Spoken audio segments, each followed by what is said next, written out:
నా పేరు పసుపులేటి శివానందం. 39 డివిజన్ నుంచి బీజేపీ అభ్యర్థిగా పోటీ చేస్తున్నాను. సంజయ్ అన్న నన్ను నమ్మి ఈ 39 డివిజన్ ప్రజల నమ్మకంతో నాకు ఈ సీట్ ఇచ్చి ఎలక్షన్ సందర్భంగా గడప గడప ప్రచారంలో నన్ను ఆశీర్వదించి 39 ప్రజలు బీజేపీకి పట్టం కడతారని, ప్రతి డివిజన్ ప్రజలు ఖచ్చితంగా బీజేపీకే ఓటేస్తామని చెప్పి చెప్తున్నారు. సంజయ్ అన్న నాయకత్వంలో ఖచ్చితంగా ఈ 39 డివిజన్ గెలుస్తామని మీకు చెప్తున్నాను. ఇక్కడ ప్రజల ఆశీర్వాదంతో ఖచ్చితంగా బీజేపీ గెలుస్తుంది. ఖచ్చితంగా కరీంనగర్ మేయర్ పీఠం కూడా బీజేపీకే దక్కుతుంది.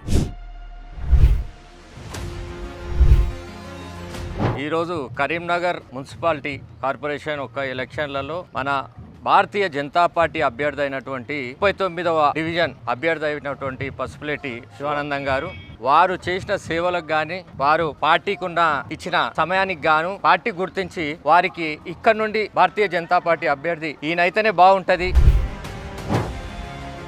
పదవి లేకముందే ఎన్నో పనులు చేసామన్నా. డంపేడ్ పరంగా కొట్లాడిన అన్న శివానందం అన్నని ఈసారి భారీ మెజార్టీ తోటి బీజేపీకి ఓటేసి భారీ మెజార్టీతో ఇద్దామని చెప్పి కోరుకుంటున్నాను ప్రజలందరం.